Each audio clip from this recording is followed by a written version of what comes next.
नमस्कार, धर्म ज्ञान के दर्शकों का स्वागत है। कविता राणा। जून के आखिरी हफ्ते से शुरू हुआ छात्रों का आंदोलन थमने की बजाय और भी ज्यादा बढ़ चुका है। भले ही देखे सोनम वांगचुक के अनशन तुड़वाने में मोदी सरकार सफल हो पाई है, लेकिन जंतर मंतर पर हो रहे छात्र आंदोलन पर पीएम मोदी की अपील बेअसर नजर आई। गुरुवार शाम देश के सामने पीएम मोदी का एक वीडियो सामने आया, जिसमें उन्होंने पेपर लीक जैसी घटनाओं के दोषियों को जल्द से जल्द और कड़ी से कड़ी सजा दिलाने की बात कही। फिर छात्रों को यह आश्वासन दिया कि पेपर लीक जैसी घटनाओं पर फुल स्टॉप लगाने के लिए फास्ट ट्रैक कोर्ट का मसौदा रेडी हो चुका है। पेपर लीक जैसी घटनाओं से सख्ती से निपटने के लिए उनकी सरकार सच में प्रतिबद्ध है। लेकिन इतना कुछ कहने के बाद भी पीएम मोदी उन छात्रों का भरोसा नहीं जीत सके जो इस वक्त जंतर मंतर पर प्रदर्शन कर रहे हैं। अभिजीत दीपके की कॉकरोच जनता पार्टी देशव्यापी आंदोलन की हुंकार भर चुकी है और पूरा का पूरा आंदोलन केंद्रीय शिक्षा मंत्री धर्मेंद्र प्रधान के इस्तीफे पर अड़ चुका है। अब सरकार से जवाबदेही मांगी जा रही है।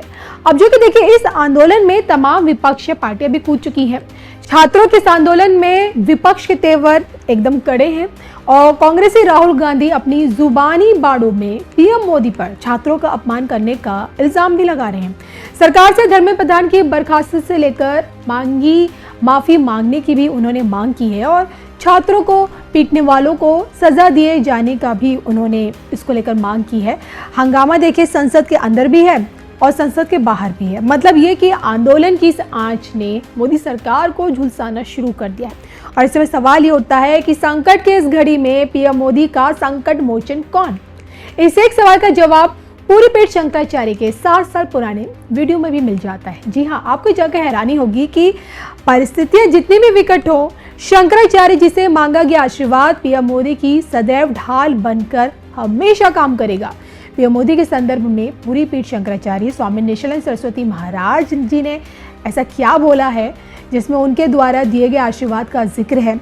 सुनिएगा जरूर इस वीडियो को पूरा। मोदी जी ने वहाँ क्या पूछा? ऐसा आशीर्वाद दीजिए मैं कम से कम भूल करूं। तो मैंने कहा जब आशीर्वाद लेना है, ये नहीं कहा मैं जीतूं, बहुत ऊंची बात, बहुत ऊंची बात। वो ये नहीं कहा कि चुनाव में जीत जाऊं, ऐसा ये प्रधानमंत्री कुछ नहीं। मुझको ऐसा आशीर्वाद चाहिए कि कम से कम मैं भूल करूं। तो मैंने कहा जब आशीर्वाद ही लेना है तो ये कहानी क्यों नहीं कहते कि बिल्कुल भूल ना करूं। तो उन्होंने कहा असंभव वरदान असंभव आशीर्वाद कैसे मांगूं? उनका कहना था कि मनुष्य से तो भूल होती ही है, भूल तो मुझसे होगी ही, लेकिन कम से कम मैं भूल करूं। हमने कहा बहुत अच्छा आपका भाव। हम तो किसी को ये नहीं कहते आशीर्वाद है फलो फूलो, ऐसा हमारे मुंह से नहीं निकलता ना, कुछ नहीं। पूज्य गुरुदेव ने हमको कहा, पूज्य गुरुदेव ने कहा, बंद हो गए। पूज्य गुरुदेव ने कहा तो हमारी कमजोरी जान गए बिना बताए।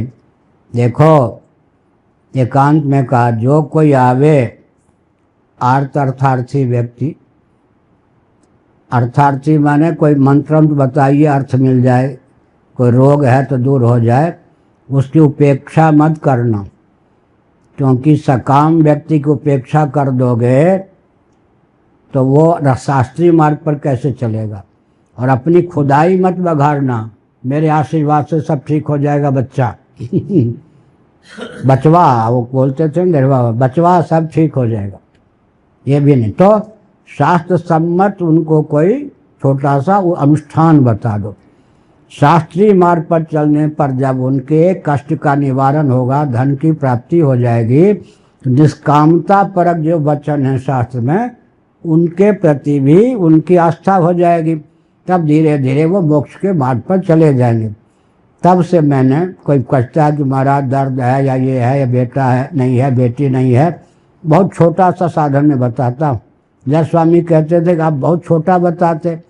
हमने कहा असुरों के लिए बहुत कठिन साधन बताना चाहिए, दैवी संपद वालों के लिए छोटा साधन बनाए।